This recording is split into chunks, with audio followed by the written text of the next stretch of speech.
Dragi gledatelji, lijepi vam pozdrav u još jednoj emisiji Ravnopravna među nama. Današnja gošća je Marina Tomašić, Karlovčanka, jedna vrlo osobujna mlada dama. Dobro nam došla. Dobar ti dan, Robertina. A prije svega moram reći da sam prije ovog gostovanja imala sinoć jako veliki problem odabrati styling. Pa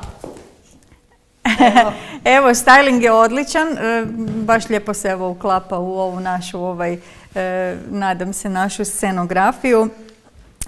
Ali eto, hvala na pozivu. Pa meni je drago da si došla, bez obzira što si već bila nedavno gošća u jednoj drugoj emisiji prije nekoliko mjeseci kod kolegice Dine Bubaš u emisiji Mogu sve. Evo, pozdrav Dini.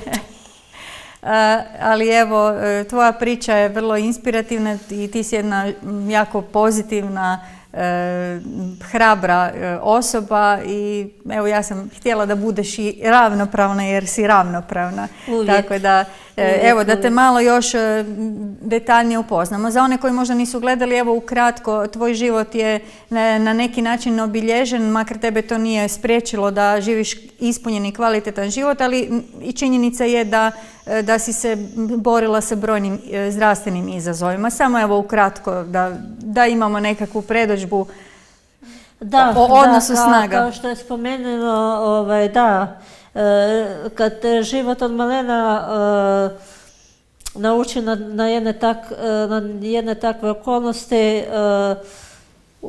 onda moraš imati nekakvu hrabrost, upornost, ići dalje. Da, moja okolnost sa kifoskoliozom i sa dijagnozom Turner sindrom, odnosno niskog rasta, ali zapravo... A što je to kifoskoliozа, je li tako?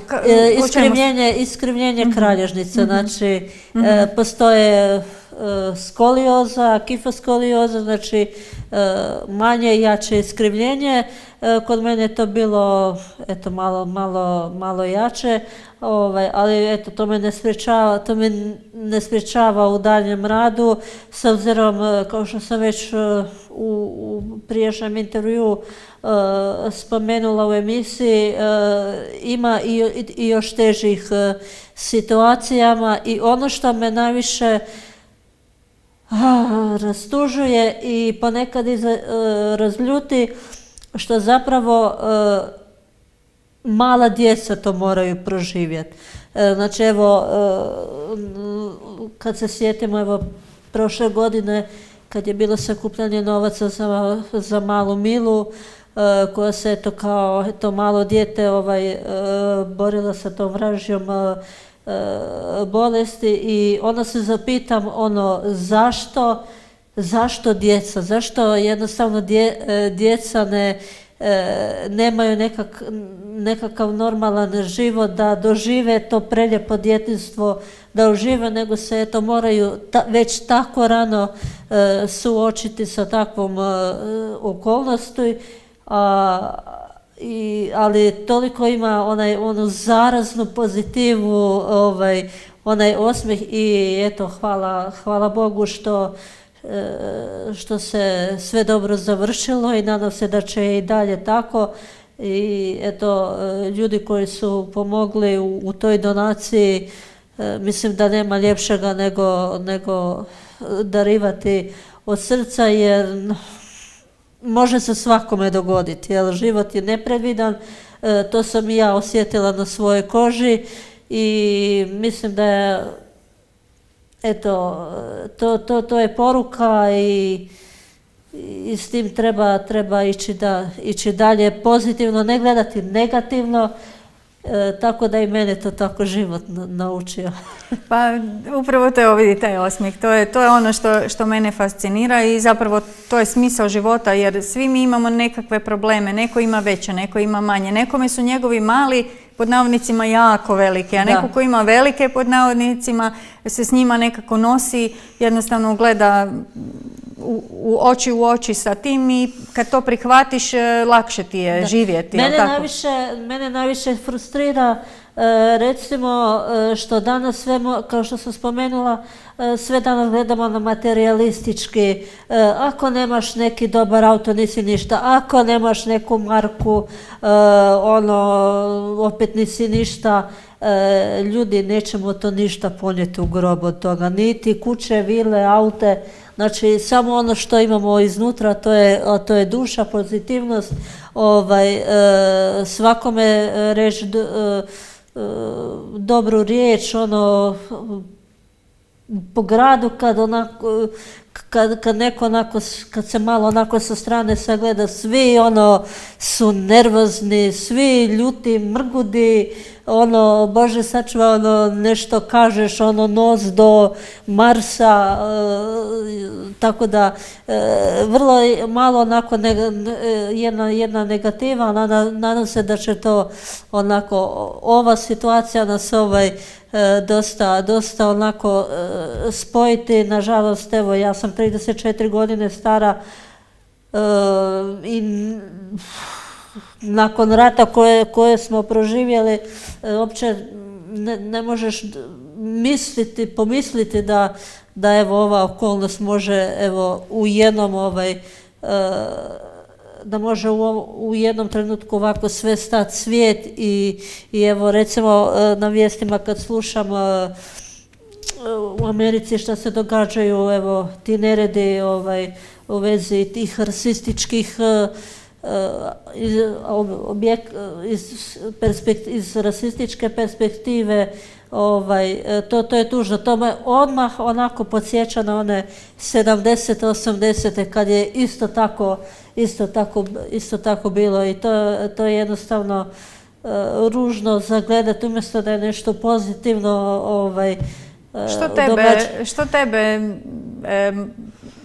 Što tebi mijenja perspektivu, da imaš ovaj osmijeh?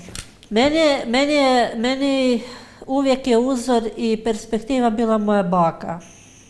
Nažalost, ona je, na godinu će biti 10 godina od njezine smrti, doživjela lijepu starost, 95 godina. I ti si imala prilike 24 godine biti u njenom društvu, je li tako? Tako je. Puno mi je, ona se uopće nije žalila na ništa. Ona je najstarije dijete od još 4 djece. Nije završila školu i ona me čak, kad sam je znala govoriti o školi, i neću zaboraviti njezine riječi kad mi je rekla, kaže, dijete drago šta bi ja sve dala da sam ja išla u škole. Zapravo njezine sestre i brat, one su išle, a ona je jednostavno morala raditi na polju i zapravo tako je bilo doba, siromašno, a danas imamo svega i još nismo zadovoljni. S time da je moja baka rođena 1916. godine, znači kad je Prvi svjetski rat krenuo, 2 godine imala kad je završio Drugi svjetski rat, zatim 1945. kad je već bila udana žena za mog djeda, onda zatim 90. godine kad je počeo Domovinski rat, Oluja, sve to proživjela. Da, a najsmješnija anegdota mi je kod nje bila, pošto su u Drugom svjetskom ratu dosta je bilo tih Njemaca i partizana i dosta je bilo u mom mjestu je najviše dolazilo Njemaca i sad normalno trebalo se prehraniti, ne?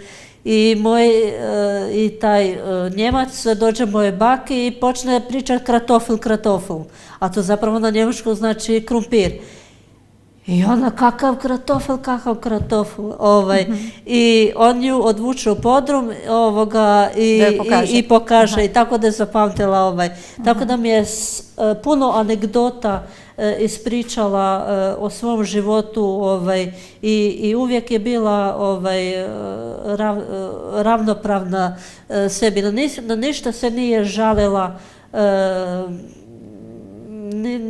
ono što je posadila, to je imala, borila se za svoju djecu, 8 ih je rodila, s time da je jedno dijete muško sa 2 godine preminulo.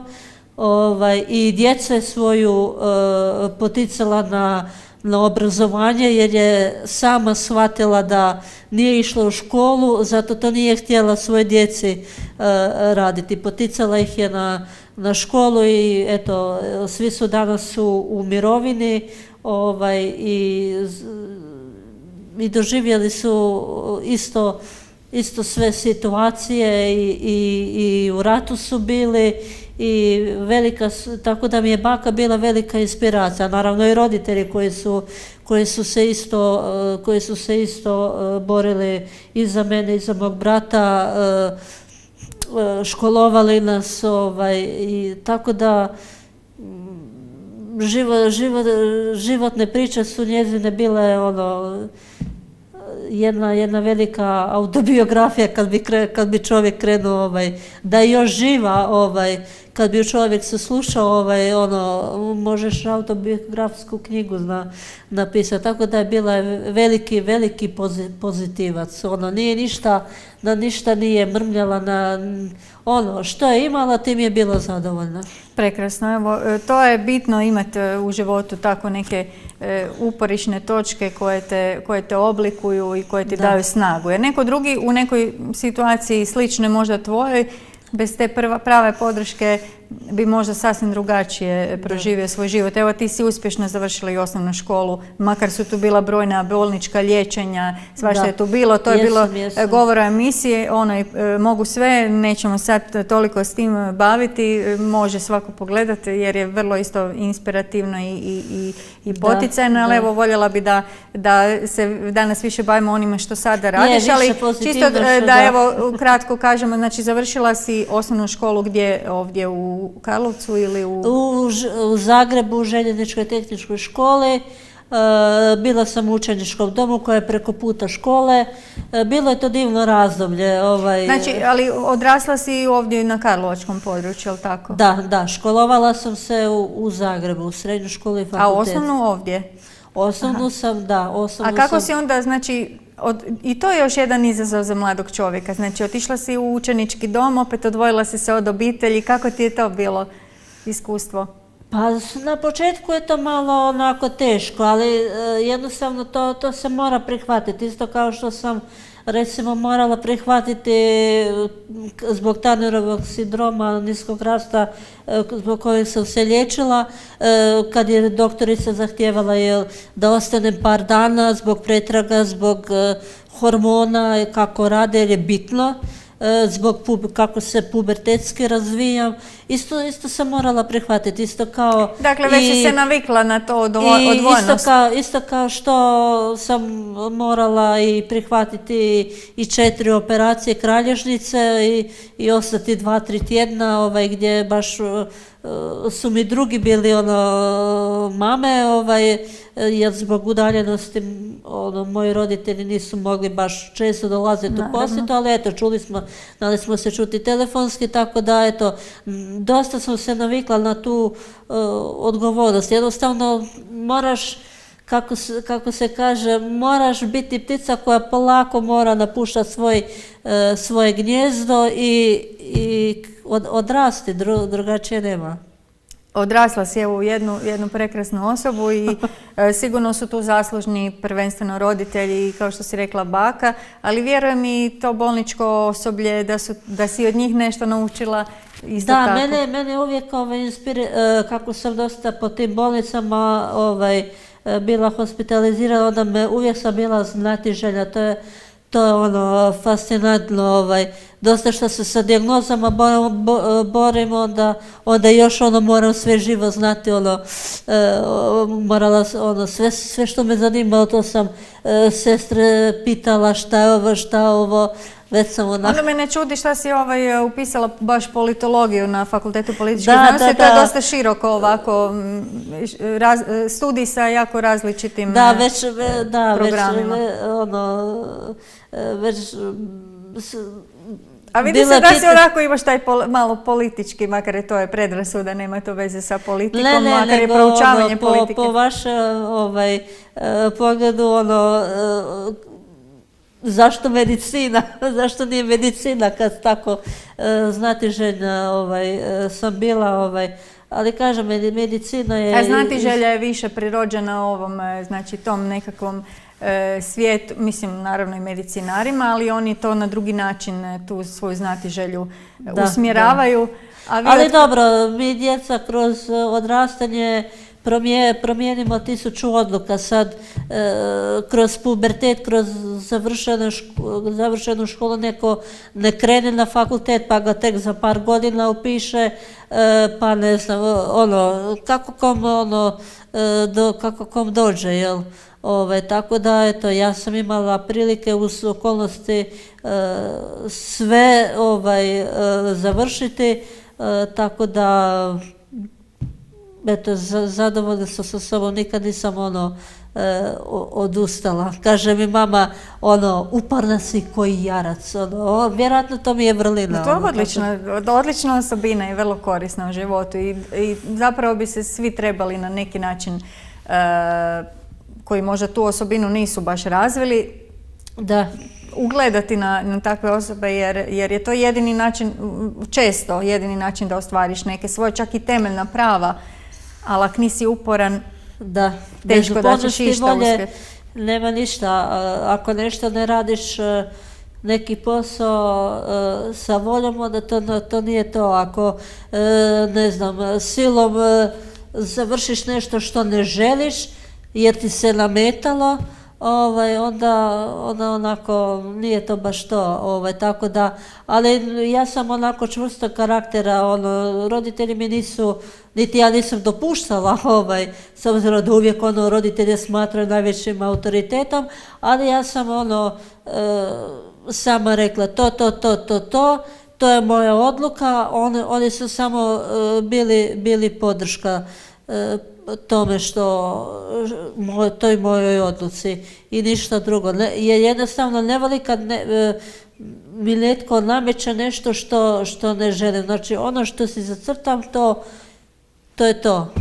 Ono što sada radite, što je sada, ja vjerujem da će biti još prilike za neku emisiju, pa ne možemo baš sada u sve detalje, ima tu još puno toga, ali ono što bi sad voljela, evo da još ovaj dio emisije posvetimo onome što sada radite, to su Instagram live intervjui, znači radite jednu vrstu emisije na Instagramu, je li tako? O čemu se radi? Instagram emisija se zove Marina i gosti, logički. Znači, talk show je počeo 10.4. To ga je prokrstila Sanja Parmač iz grupe Gelato Sisters. Pozdrav Sanji. Ja sam jako zadovoljna s obzirom na okolnost da su se svi gosti odazvali. Inače, live je išao petkom u 19 sati.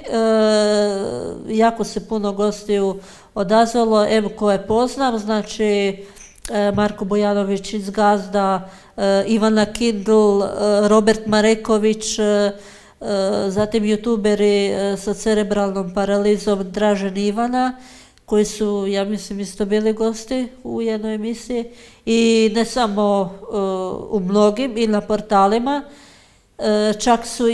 Čak sam baš sinoć, pošto sam njihov promotor, tako da eto, zapratite njihov YouTube kanal Ivana i Dražen. Sinoć sam baš gledala da ih je čak i Blic RS iz susjedne Srbije napisao njima članak. Znači oni su privrženi čisto da kažu stop predrasudama, ono čime se svi ljudi u takvim okolnostima susreću jesu drugačiji. Mislim, to gledam i sa svoje perspektive. Puno sam doživjela i pogodnih komentara i ko zna što, ali to mi nikad, to sve što si stariji, to jednostavno od toga se makneš, jer jednostavno... To govori o onima koji takve komentare daju, jer ih zapravo daju svima. Najviše jer žele uzvisiti sebe. A ja apsolutno svoje zdravlje i svoju psihu na takve jedne ne želim uopće trošiti. Znači, znam tko sam, znam što sam, tako bi svi trebali postupati. Tako da, kažem, oni su bili gosti, zatim prekrasna natjecateljica u Zvijezdama Daniela Vidas, koja je slijepa, ali isto se ne da studira. Zatim Emilija Arapović, nekadašnja natjecateljica u Story Supernova Multitalents koji se odvijao. Bilo je tu puno gosti. Pero Galić iz grupe Opća opasnost i zadnja koja je završila tu sezonu je bila Pola Valić, također kolegica, ona je radila na radiju, ali mogli su je svi pratiti u In magazinu, ona je imala jednu posebnu rubriku, a inače ona vodi isto i blog Pauline priče. Ima tu sigurno još nekih, nećemo im sve otkriti, neka zaprate kanal, pa neka prate. Evo ono što je sad mi zadovoljstvo najaviti, znači bila je mala pauza, sada ide nova sezona. Da, sezona kreće 1.10., znači to je četvrtak, jer napravila sam ga iz razloga pošto su mi gosti i glazbenici, a one najviše petkom i subotom imaju nastupe. Baš sam to htjela pitati kako si uspjela petkom dobiti te ljude u 19 sati kad su oni već... Pa upravo zbog ove okolnosti, jer do tada nije bilo tih nastupa dok se stožer nije odlučio da se može, jer količina ljudi, jer i oni su jedva dočekali, jer nada sve oni i žive od toga. Tako da sam i sretna što sam i u toj okolnosti uspjela ih dobiti i hvala im svima od srca. Da, sezona počinje 1.10. Novu sezonu otvaraju grupa Koktelsi, veseli Istrijani iz Opatije, ima ih više iz benda Pule Rovinja. Oni su prije par mjeseci izdali single Lijepa naša koji mogu isto vidjeti i poslušati na njihovom YouTube kanalu. Inače i CMC televizija pušta spotove i na jedan zabavan i kreativan način su to obavili i napravili, tako da sviđa mi se taj njihov humoristični dio. Onda tjedan dana nakon toga jedan mladi glazbenik GR August, kojeg možete vidjeti u televizijskim reklamama za njegov koncert u Lisinsku koji će biti 15.10. On je gost 8.10. Tjedan dana prije smo dogovorili u oči tog koncerta. On je dobitnik ovogodišnjeg Porina. Neko misli da je to strana, zapravo nije. To mu je pseudonim, a zapravo on se zove Nikola Vranić iz Zabokaje, ali on strane pjesme pjeva, tako da bazira se na taj jedan dio, tako da ja se očekujem da će isto napraviti u Lisinskom spektakl. Mladi je talent sa toliko godina, mislim da ima 27-28 godina, dobiti jednu nagradu kao poput Porina, to je veliko postignuće, tako da, eto, a iza toga je baš na taj datum 15. gost Jurica Popović, nekadašnji član grupe Gracija, i inače i partner dizajnerice Matije Vujce, tako da, eto, bit će to ugodni live-ovi. Što ti to znači u životu? Evo, i kako se zapravo pripremaš? Tu treba dosta Što mi znači u životu? Pa dosta, ja sam dosta kao mala muziku pratila i odrastala uz te glazbenike, Žibonija, Borisa Sandija, Tonija Cetinskog, Opća opasnost, znači i ti Kasandru, za koju mi je jako, jako žao, jer ona je bila izuzetno jedan veliki vokal, ali eto, sve to stvar pojedinca kako će odvijati svoju glazbenu karijeru. Zapravo to je bilo moje najbolje doba, jer kad je glazba bila nije se gledalo komercijalno, nego baš se izgušta znači voljela slušati ta glazba. I nije ni čudo da eto današnje generacije mlade vole te starije pjesme nego jel dobro, imamo mi dosta talentiranih mladih glazbenika poput Ivane Kindl, Žaka, Luke Nižetića i ovih nadolazećih, ali ovisi kako ko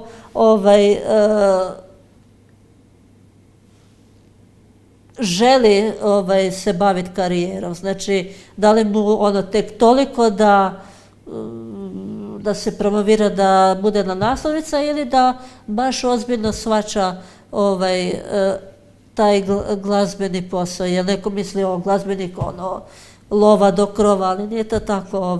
To je sve isto, koncert isto zahtjeva organizaciju, puno to košta. Ja kad sam u šali rekla Peri iz Opće opasnosti, rekao za 30 godina očekujem da se napuni Maksim, vidjet ću jer to sve košta, ali mislim to je jedan band koji obožavam, tako da oni su veliki profesionalci, stvarno prekrasni i odlični glazbenici, zbilja što je. Deda Pero. Da, da, malo, Dalibor Petko malo ih je našalio, pa je Igor slučajno napisao Deda, postavio mi je pitanje tko kasni, pa je Igor u šali napisao Deda, pa je malo onako, ne pretjerivati ali eto da, ali on je zadovoljan, on je obiteljski čovjek, on to sve normalno shvaća, najviše voli svog unuka, ali dobro, nećemo o njegovom privatnom životu, to je njegova privatna stvar. Dobro, ali mi smo sada svašta ovako malo dotaknuli i te tvoje prijatelje, poznanike, te tvoje goste, da malo zainteresiramo i ljude i za to što radiš. Evo, vrijeme nam je zapravo iscurilo, ali evo i za kraj još reci... Ne, odlična si, super je sve. Ja moram te malo i prekinuti, to je tako. Ali zato ćeš ti doći ponovo jednom opet zgodom kad malo još nekakvih novina ili ovo što sada nismo stigle. Kakvi su ti planovi ili želje za budućnost, gdje se vidiš, je li imaš neki već cilj koji si napikirala? Pa ima ciljeva, fokusiram se upravo na taj Instagram, mada to nije lako, jer pošaljem mailova na 1000 koje gosta želim. I kako ti ta upornost dobro dođe sada, jel da? Jeste čuli, mama? Šta? Kažem, tvoje mami je li čula da kad ti je rekla da si uporna, da je to ono što ti... Onda kad mi radi frizur, kaže s kim danas opet pričaš? Tako da fokusiram se na taj Instagram jer upravo zbog te distance bolje ovako dok nešto bolje ne izađe. Naravno, voljela bi ja imati na televiziji emisiju, zašto ne, ili na radiju. Kad voliš pričati ili kad jednostavno nešto što je prirođeno, znači to ide samo od tebe. Svako od nas ima neki talent za nešto. Tako da, eto, tako, i mi se, evo sad ide i pri kraju, kad se zapričam, to ode ovako. Evo, hvala ti puno što si bila tako hrabra. Nismo još jako puno toga stigli reći i prokomentirati, ali kažem, evo, bit će prilike nekom drugom zgodom. Do tada, evo, želim ti puno uspjeha u radu, puno dobrih intervjua, puno nekih novih prijateljstava, poznanstava, zadovoljstava. Znam da si jako društvena, vesela osoba, evo, uživaj. Da, moram reći, moram reći poruku, mnoge žene su danas ih se malo na jedan drugačiji način gleda, previše na televiziji gledamo nasilje, ajmo to poboljšati iz jednog poštovanja, jer ne kaže se bez veze muž drži jedan kutak, ali žena 3 kutka kuće. I mislim da svaka žena treba biti ravnopravna, isto nebitno koji posao radi. Evo danas zašto je poniženje da i žena bude zidar ili nešto, tako da eto žene... Ali može biti poslovođa gradilišta. Ne mora biti zidar. Možda još bolje napravi neku zgradu od muško. Sad ćemo muškarci Ma žene mogu sve, ali... Zato smo ravnopravne. Tako je. Moramo Marina, evo, hvala ti lijepa, kažem puno hvala uspjeha vama. I životnog zadovoljstva do sljedeće prilike. Hvala svima, cijenjena. Poštovani gledatelji, hvala vam na pozornosti. Ostanite dalje uz naš program, vidimo se sljedećeg tjedna.